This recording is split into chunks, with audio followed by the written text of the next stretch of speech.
Assalamualaikum warahmatullahi wabarakatuh.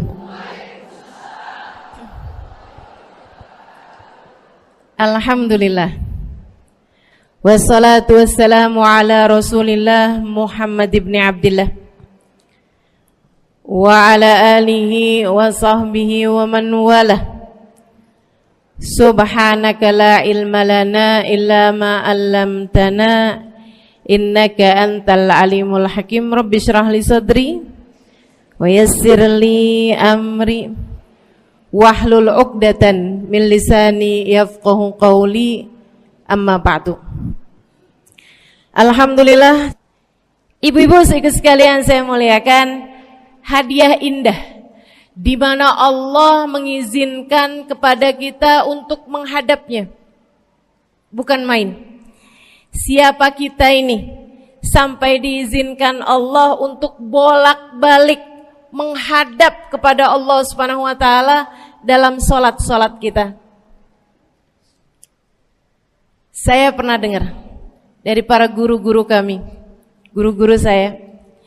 Mereka mengatakan di saat orang salat, di saat kamu salat, di saat saya salat, bukan hanya karena saya mau sholat, kamu mau sholat, akan tetapi karena kamu dianggap mulia di mata Allah, sehingga Allah izinkan dirimu untuk menghadap padanya. Ketika saya sholat, bukan hanya karena saya mau sholat, akan tetapi karena saya punya nilai di mata Allah, sehingga Allah izinkan kepada saya untuk menghadap padanya. Sebaliknya, ketika kamu tidak mau sholat, bukan hanya karena kamu tidak mau sholat, akan tetapi karena kamu sudah jatuh dalam pandangan Allah, terhina dalam pandangan Allah, sehingga Allah tidak lagi mengizinkan kepadamu untuk menghadap kepadanya. Ketika seseorang tidak sholat, bukan hanya karena dia tidak mau sholat, akan tetapi karena ia sudah tidak lagi bernilai di mata Allah, sehingga Allah tidak izinkan dia untuk menghadap padanya. Teman-teman, saudariku sekalian yang saya muliakan, kalau bicara tentang sholat nih teman-teman, ada 4 tingkatan, ada 4 kelas. Untuk kamu melihat sholatmu sudah ada di kelas yang mana. Kalau saya boleh bilang kelas teratasnya nih kelas bisnis, oke lah ya. Kelas bawahnya lagi kelas atasnya kelas eksklusif ya, kelas eksekutif. Terus bawahnya lagi kelas bisnis, bawahnya lagi kelas. Tapi ada 4 kelas, bawahnya lagi kelas gerbong. Nggak naik dalam kereta nih ya. Kelas yang paling bawah kita bahas nih, kelas gerbong nih. Kayaknya naik di atasnya nih ya, gerbongnya. Teman-teman sekalian, orang yang di saat mengerjakan sholat, dia kerjakan juga, tapi merasanya sebagai beban. Ya ampun, udah maghrib aja, baru juga asar. Ya ampun, males banget dah. Ini gak ada rusuh nih. Kita kan lagi jalan-jalan nih. Kita kan lagi belanja nih di Tanah Abang. Kita jamaah aja gimana sholatnya. Nah ini orang-orang yang menganggap sholatnya sebagai beban. Malas kalau disuruh sholat, terutamanya subuh. Terutamanya sholat subuh. Ini Allah ceritakan orang-orang yang seperti ini adalah kelompoknya orang munafik. Naudzubillah. Alladzina idza qamu ila sholati qamu kusala. Orang-orang yang kalau disuruh sholat bangun juga sih, tapi malas banget. Setan nih nemenin dia, kayak naroin batu di atas kepalanya, bikin dia berat mau ngerjain sholat. Kalau lagi tidur, ngipas-ngipasin matanya, bobo aja lagi. 5 menit lagi, 5 menit lagi. Bangun-bangun udah siang. Pernah terjadi padamu?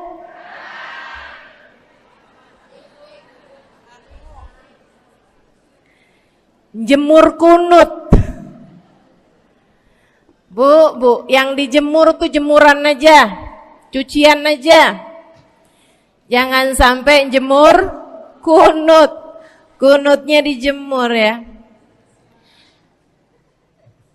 Ketika ada seseorang yang disampaikan kepada Nabi Muhammad bahwasanya orang itu tidak bangun kecuali sesudah azan subuh, artinya enggak tahajud, artinya enggak bangun di sepertiga malam terakhir, bangunnya sesudah azan subuh.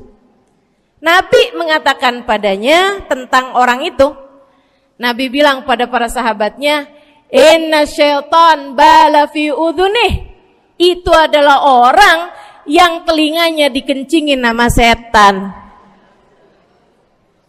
Pada pernah dikencingin setan? Kalau bangunnya habis azan tuh dikencingin setan. Kalau bangunnya udah terbit matahari dikencingin siapa kira-kira? Insyaallah. Teman-teman saudariku sekalian yang saya muliakan, alladzina idza qamu ila sholati qamu kusala, malas bener kalau diajakin sholat, sampai sebagian sholatnya dikerjakan keluar dari waktunya. Yang seperti ini masuk dalam firman Allah Subhanahu wa taala, a'udzubillahi minasyaitonir rajim, fawailul lil musallin alladzina an salatihim sahun.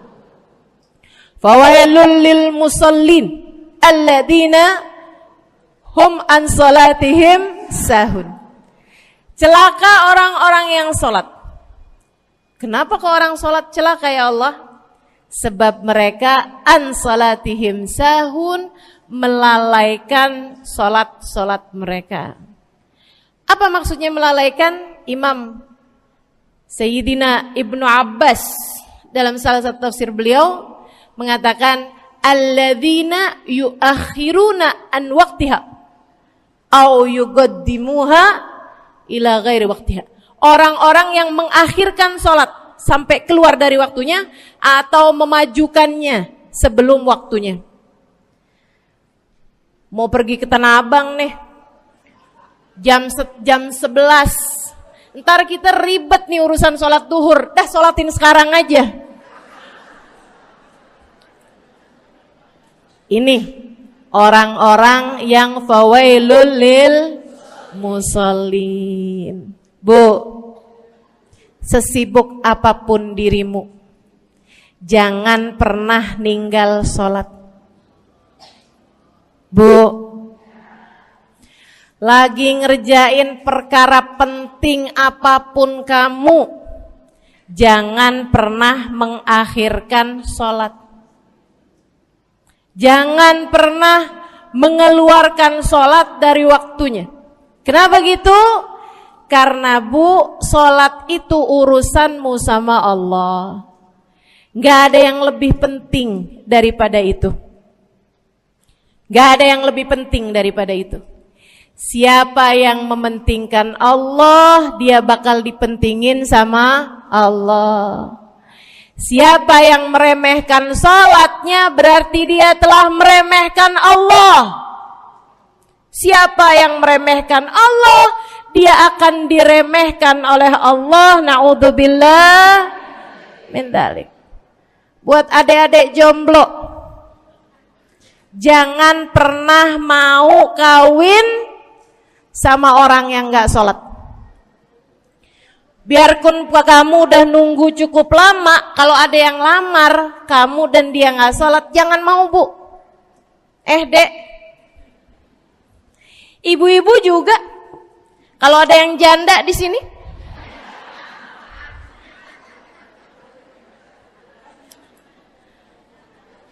terus ada yang lamar kamu, Walaupun di garasinya ada kijang,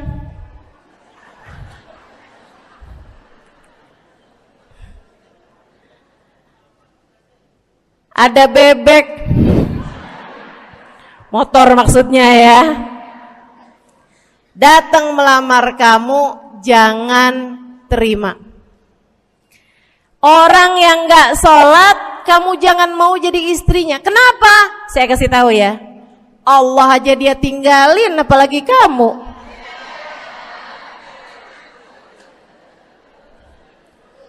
Allah aja dia tinggalin. Siapa yang tidak berguna baginya peringatan Allah, maka tidak akan berguna baginya peringatan dari siapapun. Tapi dia mencintai saya, Ustazah. Dia mencintai saya cinta mati katanya. Sekarang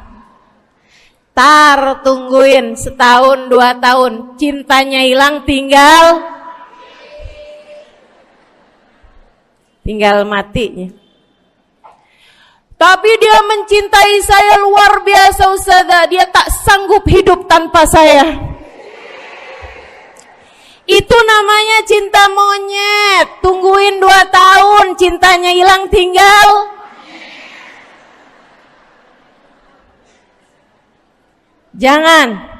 Jangan temenan sama orang gak sholat. Dia telah jatuh di mata Allah. Maka kita pun belajar buat jadi orang-orang yang terus mendaki, terus meraih rahmatnya Allah, terus belajar buat jadi salah satu orang yang dipandang dengan rahmat oleh Allah Subhanahu wa taala. Salah satunya dengan cara kita memuliakan sholat, kita menjaga sholat. Jagain sholatnya, jangan masuk kelompok orang yang tadi itu sholatnya menjadi beban. Ini kelompok paling bawah nih. Naik ke kelas ekonomi. Tadi begitu ya? Kelas ekonomi, orang-orang yang sholatnya menjadi sebuah kewajiban. Dia kerjain, dia tahu itu wajib, dia gak akan tinggalin. Tapi sama halnya dengan kewajiban-kewajiban yang lain. Kita nih kalau mikirnya kewajiban, Bu, kalau nggak diwajibin lagi seneng. Betul nggak? Masih ada kayak beratnya gitu ngerjain sholat. Orang yang sholatnya dianggap sebagai kewajiban. Kayak anak-anak sekolah tuh, wajib pakai seragam, wajib ngerjain PR. Kalau 1 hari, besok enggak wajib pakai seragam. Ada enggak ya pakai seragam? Enggak ada. Enggak ada. Enggak ada yang besoknya dipakai seragam terus tanyain, "Kenapa kamu tetap pakai seragam?" Abisnya saya suka sama seragamnya. Enggak ada. Karena mereka menganggap pakai seragamnya adalah kewajiban. Sekolahnya sebagai kewajiban. Jadi giliran besok libur anak-anak, hore gitu. Ada orang-orang yang sholatnya dianggap sebagai kewajiban. Nggak ada yang nambah kalau kewajiban tuh. Sholat sunnah boro-boro, sholat wajib aja kalau bisa dibikin sesingkat mungkin akan dilaksanakan dengan cara yang sesingkat-singkatnya.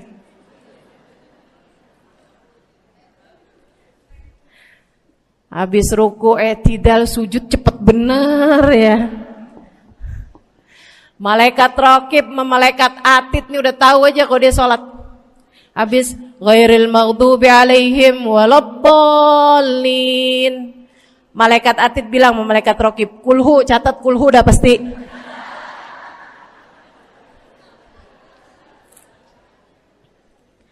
Kulhu aja gak kelar-kelar. Teman-teman saudariku sekalian yang saya muliakan, sholatnya dianggap sebagai sebuah kewajiban. Nggak nambah dengan sunnah, namanya wajib. Kita naik lagi insya Allah. Sholatnya kita naikkan. Dari yang kewajiban, kita naik menjadi kelas bisnis, sholatnya sebagai sebuah kebutuhan. Bu, mudah-mudahan nih ibu-ibu, teman-teman semuanya yang sedang menyimak kajian pada hari ini, saya doakan, karena saya berharap saya pun juga didoakan, agar menjadi salah satu orang yang sudah berada dalam tingkatan ini. Sholat kita tahu adalah kebutuhan kita. Sama kayak kebutuhan makan, Bu. Ibu kenyang nggak kalau makan nasi doang 2 piring? Kenyang. Siapa yang bilang nggak kenyang? Kalau kamu makan nasi doang sepiring, kenyang apa nggak kenyang? Kenyang. Akan tetapi pasti ibu-ibu mau nambah dah. Nambah apaan? Lauk. Nambah lauknya. Ada ikan asin, ada sayur asem. Langsung pada lapar nih. Ada sambal. Masya Allah, ada tempe goreng. Udah Ibu ya, tetangga lewat kagak nyadar. Masya Allah. Teman-teman saya sekalian, kita nambah, bahkan udah kenyang pun kita masih cari lagi tambahan. Makanan apa nih yang bisa kita makan? Karena kita tahu makan adalah sebuah kebutuhan kita. Kita perlu sama makan. Kita butuh sama makan. Maka demikian pula dengan orang-orang yang sholatnya sudah dia tahu adalah sebagai sebuah kebutuhan. Cukup sih duhur 4 rakaat, dia nambah. Ada qobliyahnya, ada ba'diyahnya. Jam-jam 9 pagi nggak ada sholat wajib sih, tapi pengen ngemil, ya Bu ya, dengan cara kerjain sholat duha. Malam-malam abisnya isya, ampun mau tidur, ingat katanya Nabi, pesannya kepada Sayyidina Abu Hurairah, wasani habibi, kata Abu Hurairah, an utir qabla an anam. Kekasih saya Nabi besar Muhammad, kata Abu Hurairah, kasih pesan pada saya untuk jangan tidur sebelum sholat witir. Jadi habis kelar sholat isya langsung sambung sama witirnya. Dia tahu sholatnya adalah sebagai sebuah kebutuhan. Kebutuhan. Saya butuh untuk sholat karena saya butuh kepada Allah. Saya perlu sholat karena saya perlu kepada Allah. Saya perlu sholat karena saya tahu urusan saya sebesar apapun saya rasakan adalah kecil dalam pandangan Allah. Saya perlu sholat karena permasalahan dalam hidup saya yang saya rasakan sebesar gunung di atas pundak saya, di atas punggung saya, di hadapan Allah tak sampai seperti setitik debu yang mudah saja untuk dia angkatkan dari kehidupan saya. Maka kita pun menjadikan sholat sebagai sebuah kebutuhan. Lagi sakit, jangan ninggalin sholat. Kenapa? Kamu menghadap kepada yang punya kesehatan. Lagi banyak utang, jangan ninggal sholat. Sama, jangan utang lagi. Karena kamu menghadap kepada pemilik segala kekuasaan, pemilik dunia dan akhirat, pemilik semua uang di atas muka bumi ini adalah Allah. Makanya Habib Ali Habsyi, penulis kitab Maulid Simtud Durar, yang tadi ibu-ibu baca maulidnya, beliau pernah bilang, Ada dalam salah satu diwan beliau. Diwan tuh syair-syair beliau itu ya. Ali idza qad marid syafahu fi'lus shalah la'alla syirru sifa fi wad'i tilkal jibah. Kata beliau, Ali nih kalau lagi sakit, nih Habib Ali ya, beliau tuh padahal punya amal ibadah sangat banyak. Tapi Habib Ali bilang, Ali idza qad marid syafahu fi'lus shalah. Ali nih kalau lagi sakit, sembuhnya sama sholat. Sembuhnya sama sholat. La'alla sirru sifat.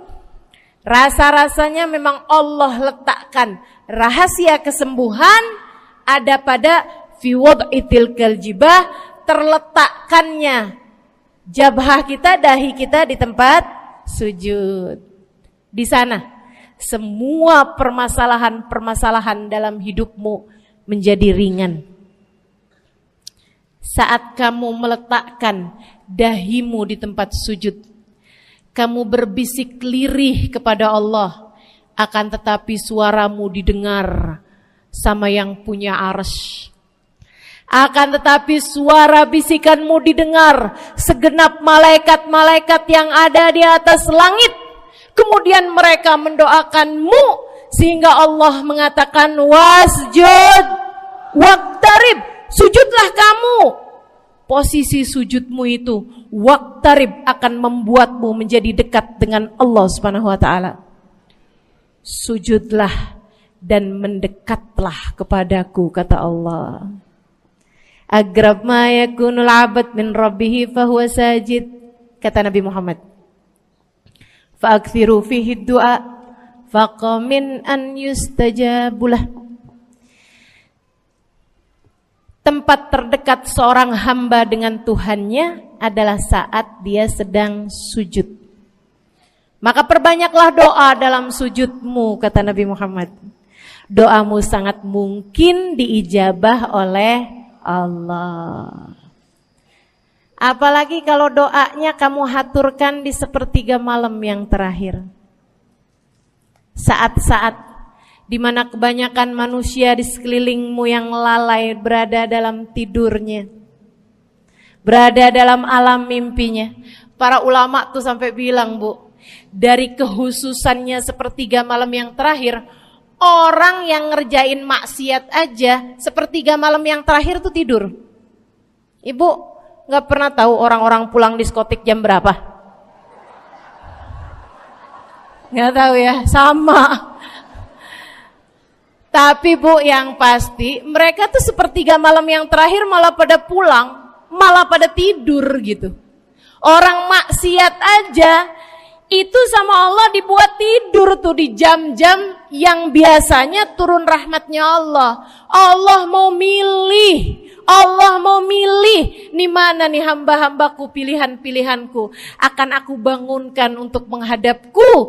Kemudian Allah Subhanahu wa taala bertanya, hal min mustaghfirin, hal min taib, hal min talibi hajatin faunilahul matalib. Siapa nih di antara kalian yang lagi mohon doa, minta pertolongan, mohon ampunan, akan aku beri, kata Allah Subhanahu wa taala, sebab kalian meminta pada waktu yang paling aku suka. Kalau punya hajat minta. Kapan mintanya? Dalam sujud. Kapan sujudnya? Dalam sholatmu di sepertiga malam yang terakhir. Bu, ngelihat muka-mukanya pada punya hajat banyak-banyak nih. Gimana tahajudnya? Mudah-mudahan Allah jadikan kita salah satu di antara mereka yang menyibukkan diri di sepertiga malam yang terakhir, insyaallah. Sampai-sampai Bu ya, saya tinggal lama di kota Hadramut dulu. Orang-orang di Hadramut, orang awamnya, itu kalau mereka punya anak kecil umur 1 tahun, 2 tahun, 3 tahun tuh, punya anak bayi, balita gitu. Kalau mereka bangun di sepertiga malam yang terakhir, mereka akan membangunkan anak-anaknya walaupun buat main. Alasannya 2. Yang pertama, agar mereka terbiasa bangun di jam-jam segitu. Nantinya kalau besarnya mereka jadi udah kebiasaan bangun di jam segitu, gampang ngerjain tahajud. Alasan yang kedua, ibu-ibu sekalian, agar anugerah, karunia, rahmat, pemberian Allah yang Allah turunkan di sepertiga malam yang terakhir, anak-anak mereka pun berhak untuk mendapatkannya karena mereka tidak sedang dalam keadaan tidur dan dalam keadaan berjaga. Kan kebalik orang kita. Anak-anak kita, cucu-cucu kita kalau bangun jam segitu kita tidurin lagi. Masih malam nak, masih malam. Mama masih ngantuk nak. Masya Allah. Ibu, saya punya ibunya guru saya. Saya punya guru salah satunya dan yang tercinta di hati saya, Sayyidil Habib Umar bin Hafid. Guru saya. Beliau punya ibu namanya Hubabah Zahra. Almarhumah, baru meninggal masa-masa deket pandemi. Ya Bu ya, baru aja beberapa tahun silam meninggalnya. Itu ibu-ibu sekalian punya anak kalau nggak salah 12. Kalau nggak salah 12 anak beliau. Laki-laki 5. Kalau saya nggak salah ya, mohon maaf kalau saya salah. Kemudian yang perempuan 7. Semuanya soleh-solehah. Semuanya Bu, jadi orang-orang yang luar biasa, yang terutamanya anak yang pertama yaitu Habib Ali Masyhur jadi mufti pada zamannya di Kota Tarim. Sampai wafatnya beliau masih sebagai mufti. Mufti itu Bu, permasalahannya umat semuanya ada di meja beliau untuk beliau selesaikan. Anak yang laki-laki yang paling kecil, Habib Umar bin Hafid, menjadi kita tahu semuanya ya, orang soleh, ulama, waliullah. Ibu-ibu sekalian, kita mau tahu nih, anak-anak soleh-solehah semacam itu ibunya kayak gimana gitu. Karena Bu, mohon maaf. Walaupun memang Nabi Nuh, nabinya udah soleh, anaknya gak soleh. Kan begitu ya? Ada juga sih, tapi secara mayoritasnya Bu, buah jatuhnya tak jauh dari emaknya begitu, anaknya kurang lebih begitu. Anaknya begitu, emaknya biar kita nggak lihat, kita udah bisa ngebayangin kayak apa orangnya. Ibu-ibu sekalian, nih anak-anaknya Hubabah Zahra, Masya Allah semuanya. Kita mau tahu ibunya kayak gimana. Satu cerita aja tentang Hubabah Zahra. Ibu-ibu sekalian, anaknya cerita, Hubabah Zahra, Umi, anak perempuannya, dia bilang seumur hidupnya gak pernah ninggal tahajud. Bu, dari awal balik sampai meninggal, tidak pernah meninggalkan tahajud.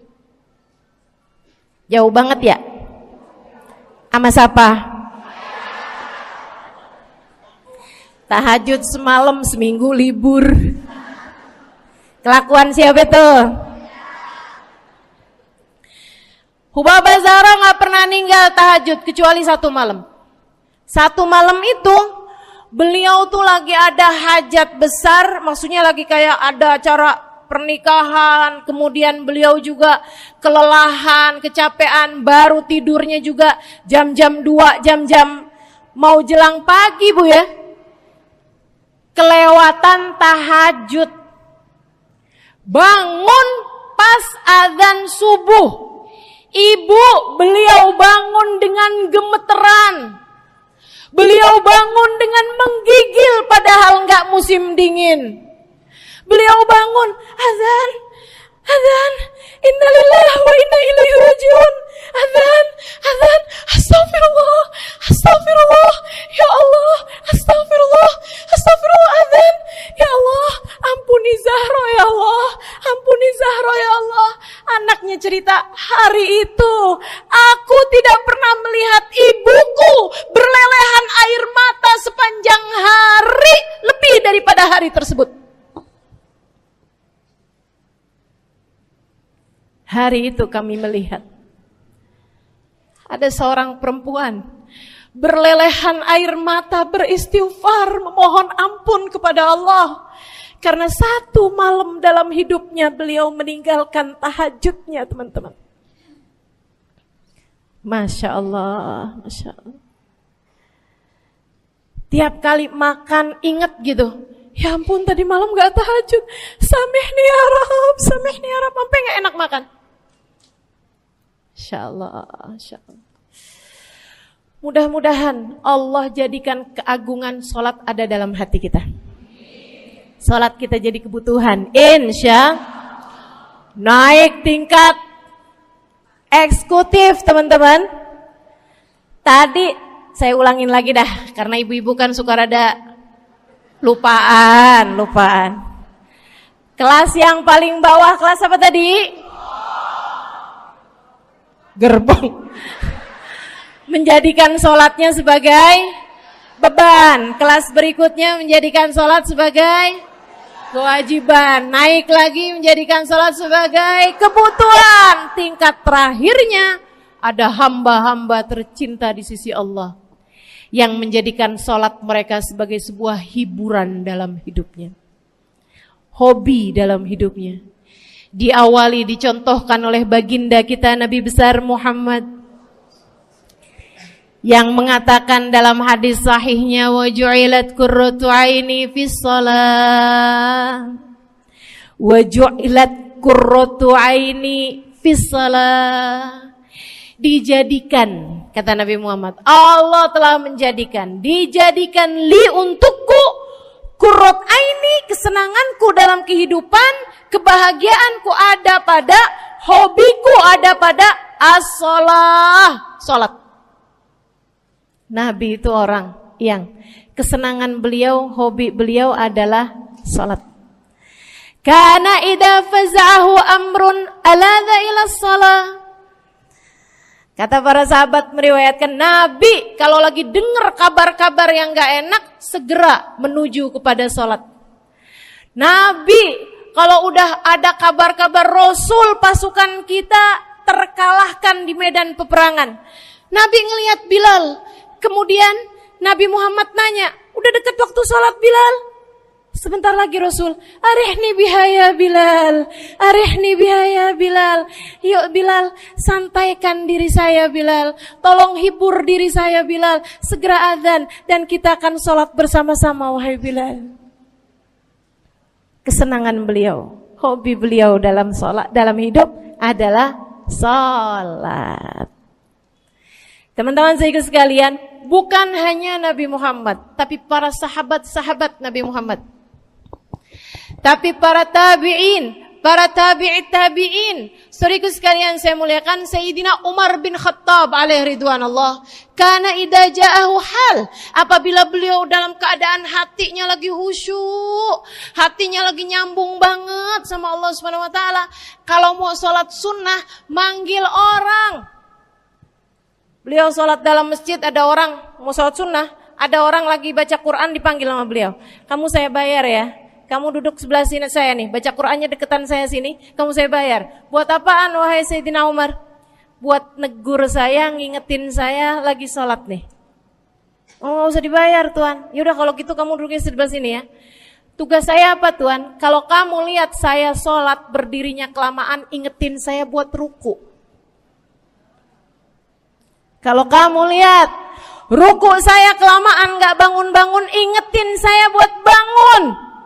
Kalau kamu lihat sujud saya kelamaan, ingetin saya buat duduk.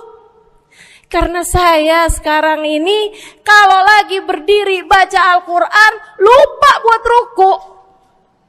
Dari nikmatnya bacaan Quran beliau. Baik Tuan, sholat, baca Fatihah, habis itu baca Quran. Surat Al-Quran, dapat selesai satu, kok masih enak, baca lagi, masih enak lagi, baca lagi. Yang sebelah beneran nih gak ruku-ruku. Beliau berdiri kemudian bilang, Tuan ruku, gak kedengeran. Beliau berdiri deketin telinganya, Tuan ruku, belum kedengeran juga. Ruku, Allahu Akbar. Sayyidina Umar bin Khattab. Tabi'in, Sayyidina Ali Zainal Abidin. Pernah lagi sholat, rumahnya kebakaran, teman-teman. Sholat sunnah di waktu malam, rumahnya kebakaran. Orang-orang pada teriak-teriak, Tuan Harik, nar, ya ibn binti Rasulillah, wahai anak dari cucunya Nabi Muhammad, Tuan, ada api di sekitarmu, Tuan, kebakaran, Tuan, kebakaran. Allahu Akbar. Sami Allahu liman hamidah, enggak lihat apa-apa. Habis selesai sholat baru lihat, kebakaran nih rupanya. Orang-orang pada bilang, kami sudah mengingatkanmu Tuan. Apa jawab beliau? Al-hadni an-narul kubro. Di depan saya ada api yang jauh lebih besar, api neraka. Saya enggak lihat api sekecil ini. Masya Allah. Saudaraku sekalian yang saya muliakan, para ulama Allah Subhanahu wa taala. Terakhir saya mau ceritakan Sayyidil Habib Abu Bakar As-Sakran, penulis Wirid Sakran. Kalau teman-teman pernah tahu, beliau saudaraku sekalian saya muliakan dapat julukan As-Sakran, orang yang mabuk. Karena mabuk kepada Allah Subhanahu wa taala. Beliau pernah satu waktu kena penyakit di punggungnya. Beliau kemudian tanya sama dokter, kata dokter, "Wah, ini nih penyakit mesti diangkat, mesti dioperasi." Ya udahlah, operasiin saya. Disuguhin 1 gelas khamr di waktu yang telah ditetapkan untuk jadi waktu operasi. Apa ini? Khamr, minuman keras. Zaman itu belum ada obat bius. Dia bilang, ini buat apa? Khamr ini Tuan, minuman keras ya, agar engkau enggak sadar. Jadi enak gitu kita ngoperasinya. Dia bilang, saya mau dengan kesehatan saya kepengen ngerjain taat kepada Allah, saya enggak mau. Saya dapetin kesehatan saya dengan cara mengerjakan yang diharamkan Allah, yaitu minuman keras. Saya enggak perlu ini. Waduh, kalau gitu enggak bisa dioperasi Tuan. Kenapa soalnya? Ya nanti kan kesakitan, nanti susah operasinya gitu. Oh gampang, kalau kalian pengen bikin saya enggak sadar, enggak perlu minuman keras. Terus gimana? Operasikan kalau saya sedang sholat. Maka mulailah, dokter-dokter udah pada siap. Beliau lagi sholat sunnah ya Bu ya, Allahu Akbar gitu. Mulai dokter buka baju belakangnya, mulai Bu digunting kulitnya, digergaji tulangnya. Beliau Bu mukanya meringis saja enggak. Beliau ruku, dokternya ikutan nungging. Beliau sujud, dokternya ikutan menunduk juga. Beliau sholat nikmat banget. Sampai beliau selesai dari sholat, beliau nanya sama dokter-dokternya, kenapa gak nurut tadi tuh waktu saya sholat mestinya operasi. Kata dokter, udah selesai Bib dari tadi. Masya Allah. Radiyallahu ta'ala anhum wardahum. Ini bukan kelas-kelas kita. Saya cuma ceritain aja sama ibu-ibu. Bukan berarti ibu-ibu nanti pas waktu sakit bilang sama dokter-dokter gak usah dibius. Beda hati Bu, beda hati. Ibu ya, beda iman, beda semuanya kita sama mereka. Yang pasti, makanya saya kan yang ini gak doa nih. Pas yang kebutuhan tuh baru saya doa. Kenapa? Karena kayaknya tingkatan kita dah Bu ya. Mentok dah, sampai kebutuhan itu dah. Insyaallah, mudah-mudahan Allah jadikan kita orang yang menjaga salat insyaallah. Rabbi jalni muqimas shalah wa min dzurriyyati amin. Rabbi jalni muqimas shalah wa min dzurriyyati amin. Rabbi jalna muqimis shalah wa min dzurriyyatina rabbana wa taqabbal du'a. Ala hadhihi niyyah bi kunniyah salihah ila hadratin nabi al-fatihah. Syaitanir rajim. Bismillahirrahmanirrahim. Alhamdulillahirabbil alamin. Ar-Rahmanir-Rahim, Maliki Yaumiddin, Iyyaka na'budu wa iyyaka nasta'in. Ihdinas siratal mustaqim, siratal ladzina an'amta 'alaihim, ghairil maghdubi 'alaihim waladdallin. Amin. Taqabbalallah minna wa minkum, taqabbal ya karim. Sama-sama kita hormati, kita sayangi segenap keluarga besar dari Majelis Ta'lim Raudhatul Aliyah di bawah pimpinan Ibu Ayu Komaladewi Kita doakan semoga beliau beserta segenap keluarganya senantiasa dalam limpahan rahmat ridha Allah Subhanahu wa taala. Juga kita doakan Ustazah Nabilah Al-Haddad sebagai pengasuh di majelis ta'lim ini, sebagai pimpinan di majelis ta'lim ini, Bu Ayu dan Ustazah Nabilah sekeluarga semuanya insyaallah senantiasa dalam pandangan kasih sayang Allah SWT. Panjangkan umurnya, disehatkan badannya, dimudahkan urusannya, kabulkan hajatnya, semakin dicinta Allah SWT dan Rasulnya.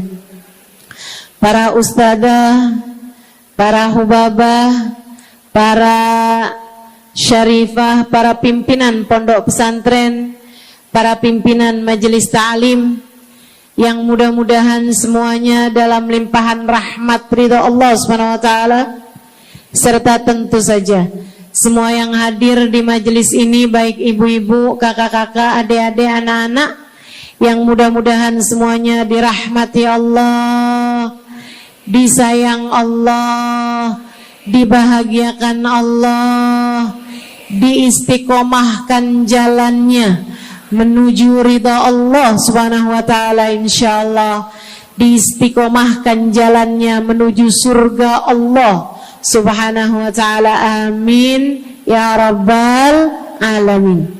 Qul amantu billah thumma istaqim, kata Nabi Muhammad sallallahu alaihi wasallam kepada seorang pemuda yang meminta nasihat. Ya Rasulullah, ausini, wahai Rasul, tolong nasihati aku. Kita kalau ketemu orang mulia jangan minta duit, Bu. Kita kalau datang ketemu sama orang-orang yang kita tahu doanya mustajab, sangat soleh, hidupnya baik, apalagi jika dia adalah kekasih-kekasih Allah Subhanahu wa taala. Kamu kalau berjumpa dengan ulama, jangan minta sesuatu yang duniawi. Tirulah para sahabat ketika berjumpa dengan Nabi Muhammad. Biasanya mereka meminta satu dari dua hal. Yang pertama, mereka minta doa. Ida'ili ya Rasulullah, doakan aku wahai Rasul. Ibu juga gitu. Kalau ketemu sama ulama, ketemu orang soleh, ketemu kiai, ketemu habib yang kita tahu doanya mustajab, bertemu hubabah, mintalah doa.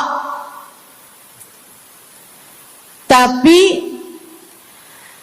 jangan hanya sekedar urusan doa duniawi, Bu. Doa duniawi itu yang gimana, Ustazah? Doa yang kalau diijabah nggak akan manfaat begitu kamu masuk dalam alam kubur. Itu namanya doa duniawi.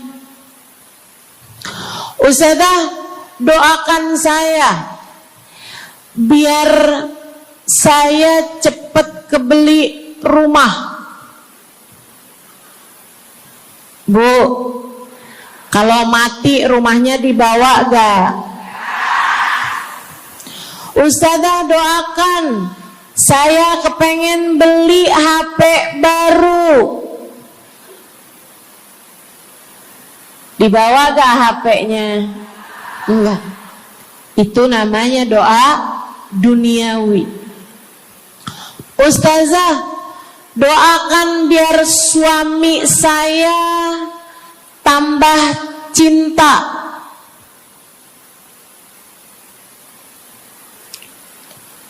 Kalau mati suaminya dibawa gak, Bu?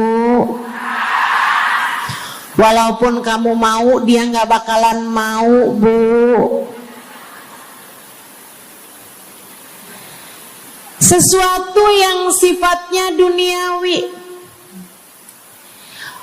Ustazah, doakan biar anak saya soleh. Duniawi apa bukan? Bukan. Sebab kesolehan anak akan jadi tambahan bekal bagimu ketika kamu masuk dalam alam kubur. Jadi nggak boleh nih ustazah doa urusan duniawi atau minta didoakan urusan-urusan duniawi. Boleh, tapi jangan cuma itu. Nanti takutnya kamu nyesel. Kalau selama di dunia kamu doanya hanya untuk urusan dunia, takutnya begitu masuk dalam kuburan sudah tidak ada lagi doa yang akan Allah ijabah untukmu ketika kamu ada dalam alam kubur nanti. Sayang. Jadi kalau doa, prioritaskan urusan akhirat. Insya saya berasa banget jadi orang yang sering dimintain doa sekaligus juga sering minta doa. Saya kalau ketemu orang soleh, ketemu habaib, ketemu hubabah, saya akan minta doa, nggak pernah minta duit saya.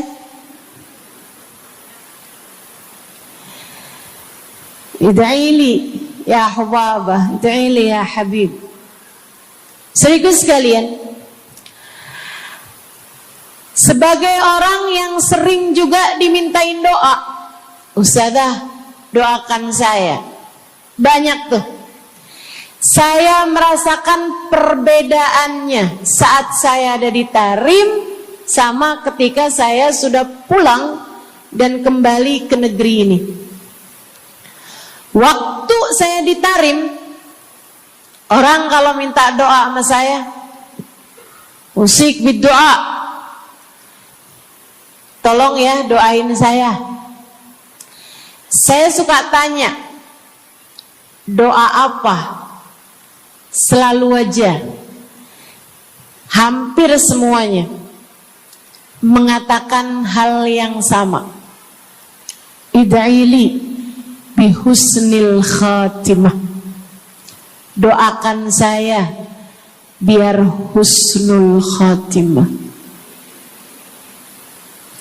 Begitu nyampe ke Indonesia, kalau ada orang bilang ustazah doain saya, biasanya lanjut tuh doanya, minta apa langsung dibilang, nggak pakai tanya.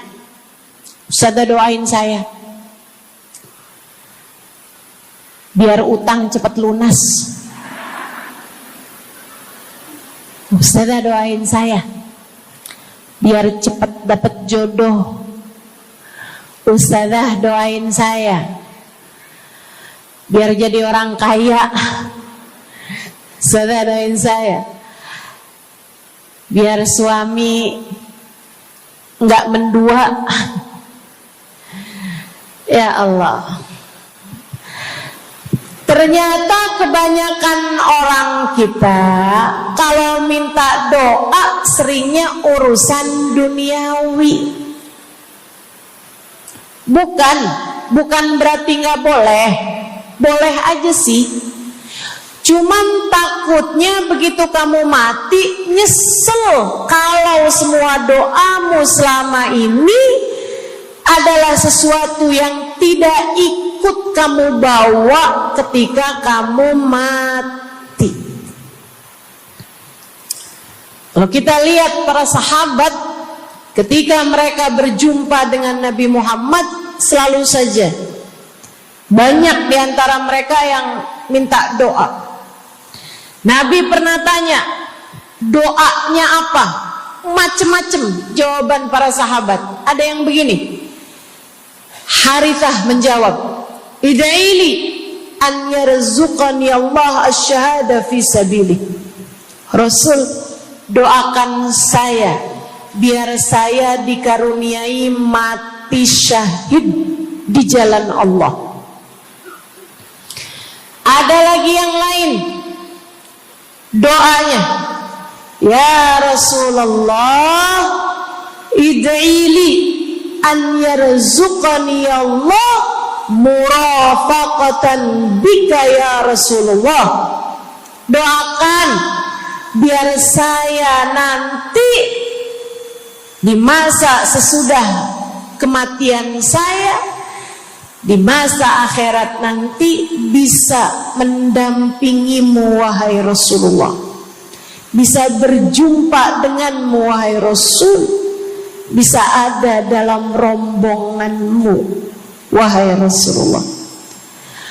Doa-doa yang sangat ukhrawi, doa-doa yang sangat akhirat, karena mereka sudah faham tujuan hidup sesungguhnya adalah mencari ridha Allah Subhanahu wa ta'ala.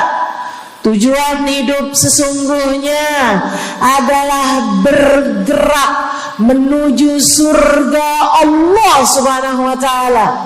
Tujuan hidup sesungguhnya adalah berpulang kepada Allah dalam keadaan Allah ridha kepada kita.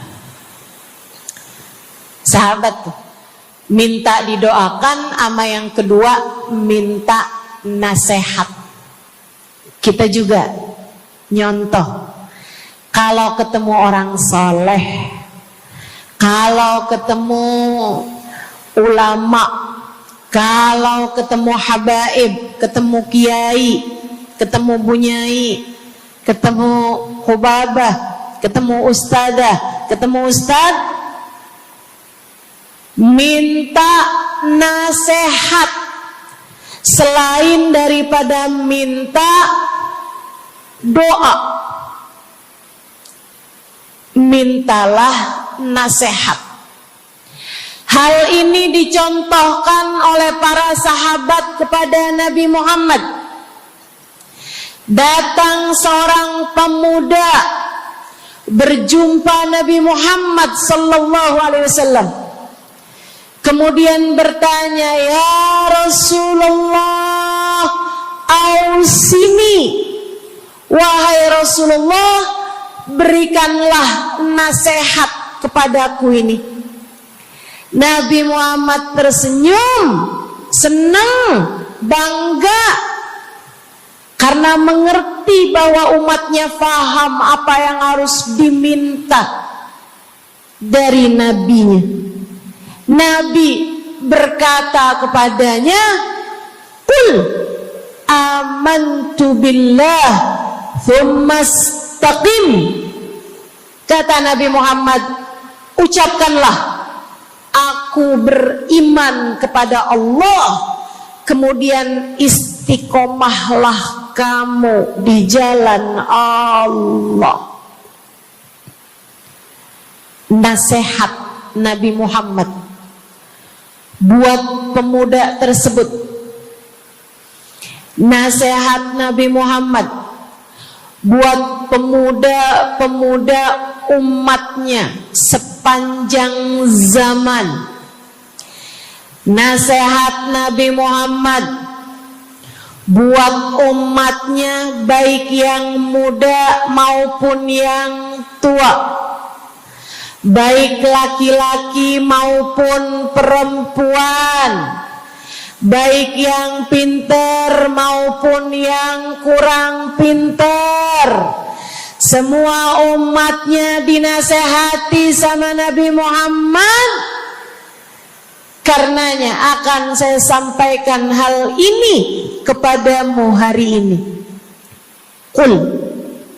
Quli, ucapkanlah, amantu billah, aku beriman kepada Allah. Tsumastaqimi, kemudian istiqomahlah kamu, wahai saudariku, di jalan Allah.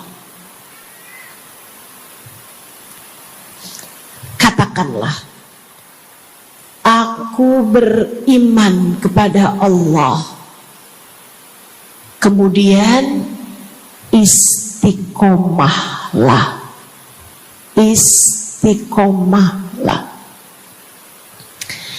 Nasihat yang sangat indah dari baginda kita Nabi besar Muhammad, yang Allah karuniakan kepadanya jawami'al kalim, dapat selalu berbicara dengan kata-kata yang ringkas tapi padat. Nabi itu ucapannya ringkas tapi padat. Nggak kayak saya, Bu, udahlah panjang dan ya, mudah-mudahan Allah jadikan ucapan-ucapan kita jadi kalimat-kalimat yang akan membawa kita menuju surga. Jadi ucapan-ucapan yang akan bawa kita menuju ridha Allah Subhanahu wa taala. Ibu-ibu, kita sama-sama belajar biar kalau ngomong itu enggak panjang-panjang, akan tetapi bermutu, berkualitas. Terutama Bu, ibu kalau ngomong sama anak-anak ibu, kadang-kadang panjang bener. Padahal itu aja, anak sampai hafal. Iya mah, katanya gitu. Betul gitu? Nabi kalau ngomong pendek aja tapi penuh makna. Nabi kalau bicara seringkali nggak panjang-panjang tapi sangat berarti. Satu hadis beliau saja bisa disyarahkan, diberi keterangan, hingga bahkan berkitab-kitab banyaknya. Ibu-ibu sini sekalian, salah satu dari ucapan ringkasnya Nabi Muhammad, amantu billah, kata Nabi, qul amantu billah, tsumastaqim, ucapkanlah, aku beriman kepada Allah, kemudian istiqomahlah di jalan Allah. Apa itu istiqomah? Lurus, jangan belok-belok. Lurus, jalan terus. Jalannya adalah jalan yang lurus. Itu yang selalu kita minta dalam tiap rakaat sholat kita. Kita berdoa kepada Allah, ihdinas siratal, ya Allah, tempuhkanlah untuk hidup kami ini jalanmu yang lurus. Sama kayak kamu lagi bilang, ya Allah, karuniakanlah dalam kehidupan kami keistiqomahan di jalanmu ya Allah. Kamu selalu minta istiqomah 17 kali sekurangnya tiap hari. Betapa sangat pentingnya istiqomah ini, saudaraku sekalian. berada dalam jalan yang lurus. Saya mau bahas jalan lurus yang dimaksud ini apa aja. 1, kamu harus lurus imannya. Amantu billah, aku beriman kepada Allah. Kata Nabi Muhammad sallallahu alaihi wasallam, "Qul amantu billah," ucapkanlah, aku beriman kepada Allah. Maka istiqomah tersebut yang nomor 1 adalah dalam urusan keimanan. Bu, Kak, Dek, Nak, yang lurus imanmu. Iman yang lurus tuh yang gimana, Ustazah? Iman yang lurus adalah memahami 2 kalimat syahadat yang menjadi pintu gerbang keimananmu. Orang kalau masuk Islam, dia jadi orang yang beriman, dia mengucapkan kalimat syahadat. Apa itu? La ilaha illallah. Yang pertama. Yang kedua, Muhammad Rasulullah. Tidak ada Tuhan selain Allah. Itu harus kamu miliki dalam hatimu secara lurus, istiqomah. Gak ada Tuhan selain Allah. Jangan hari ini Tuhannya Allah, besoknya Tuhannya duit. Apapun aja yang disuruh sama duit, yang ada duitnya, yang haram-haram pun diterjang. Lah kenapa begitu?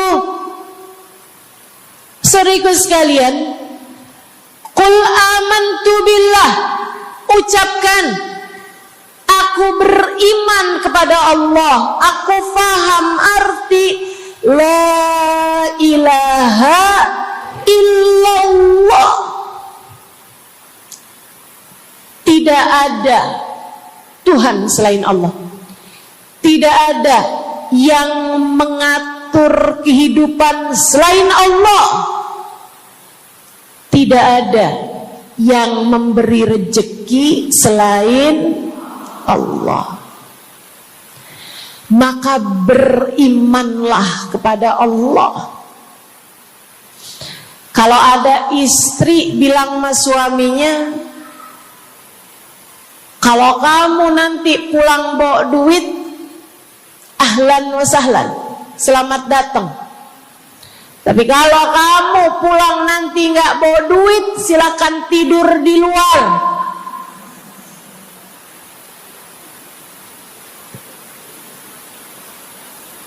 Kamu sepertinya kurang beriman. Kamu lupa bahwa pemberi rezeki bukan suamimu, melainkan yang ngasih rezeki itu cuma 1, Bu. Namanya bukan pekerjaan, bukan atasan, bukan pemerintah. Yang ngasih rezeki cuma Allah Subhanahu wa ta'ala. Maka berimanlah atas hal itu. Jangan nyalahin si ini, nyalahin si itu. Imanmu benerin. Imanmu benerin. Banyak orang saya liatin itu suka pada repot urusan rezeki. Banyak banget. Di dunia ini nih banyak yang suka repot urusan rezeki. ngejar dunia abis-abisan, ngejar duit segala macam cara, sampai omongannya nggak jadi omongan orang beriman. Waktu dibilangin jangan nyari rejeki yang haram, cari rejeki yang halal. Jangan berani ngambil yang bukan hakmu. Dia bilang begini nih, ya ustazah nggak tahu zaman sekarang, jangankan nyari yang halal, nyari yang haram juga susah saja.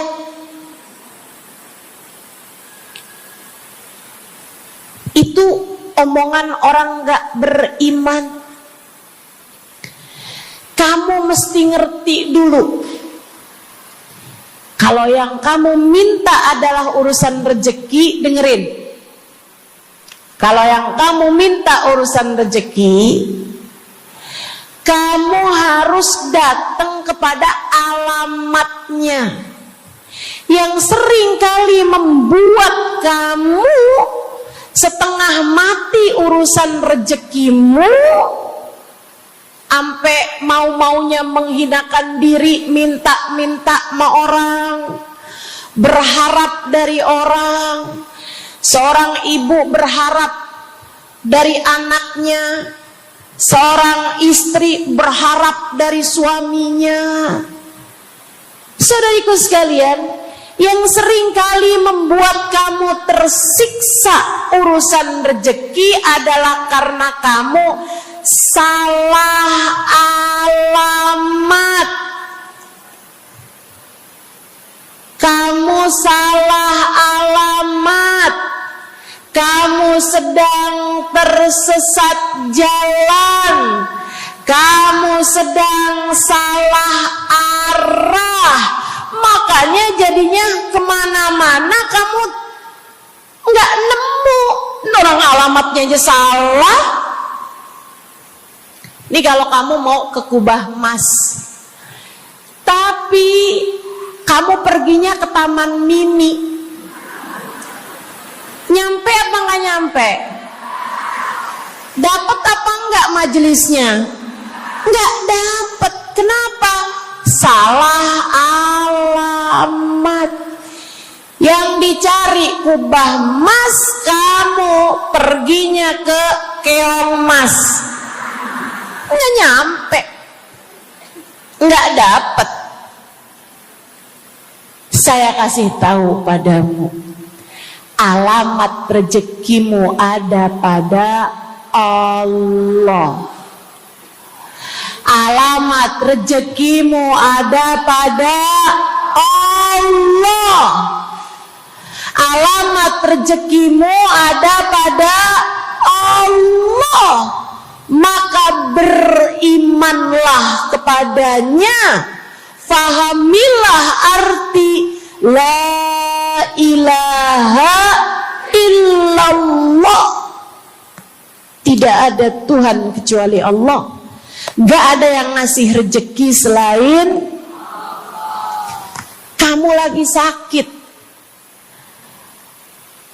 kamu mau nyari obat, saya kasih tahu alamat obatmu. Alamat yang bisa menyembuhkanmu hanya satu, namanya urusan rezeki. Allah sudah bilang, huwar razzaq dzul quwwatil matin. Allah lah satu sang pemberi rezeki. Allah lah satu sang pemilik kekuatan sejati. Jadi kamu kalau mau nyari rezeki, datanglah ke alamatnya, datanglah kepada Allah. Kamu lagi mau nyari kesehatan, jangan salah alamat. Datanglah kepada sang pemilik kesehatan. Alamatnya yaitu Allah yang telah mengatakan, fa idza maridtu fahuwa yashfin. Katanya Nabi Allah Ibrahim, apabila saya sakit, maka hanya Allah lah yang maha menyembuhkan. Berarti nggak boleh pergi ke dokter gitu Ustazah? Silahkan pergi ke dokter, pergi ke apotik, datang kepada orang yang doanya mustajab, minta didoakan. Tapi semua hanyalah sebab, semua hanyalah wasilah. Sang penyembuh sejati adalah Allah.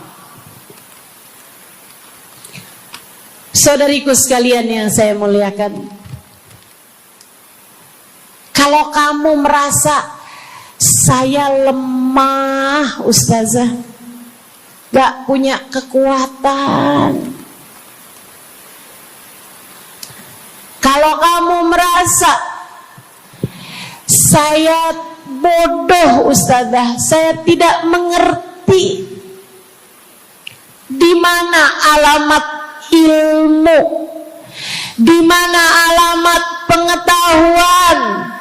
Bu, Kak, Nak, anak-anak nih yang masih lagi belajar di pondok pesantren, yang masih lagi belajar di mana-mana, saya kasih tahu padamu, alamat ilmu ada pada Zat yang Maha Satu, namanya Allamal insana malam ya'lam. Allah lah yang mengajari manusia apa yang tidak dia ketahui. Pengen dapat ilmu, datanglah kepada Allah. Pengen punya kekuatan, datanglah kepada Allah. Saya udah tua Ustazah, saya janda pula Ustazah, saya nggak punya kekuatan ya Ustazah. Kekuatanmu hanya ada pada Zat yang Maha Satu, Allah Subhanahu wa Ta'ala. Datanglah selalu padanya. Imanmu jangan biarkan ia naik turun. Imanmu biarkan ia kokoh di dalam hatimu. Jangan percaya kalau ada yang bilang kekuatan ada pada uang. Jangan percaya. Percaya hanya satu aja, kekuatan ada pada Allah. Jangan percaya orang bilang kekuatan ada pada kecantikan. Kalau kamu cantik, kamu kuat, suamimu gak akan kemana-mana. Jangan percaya, Bu.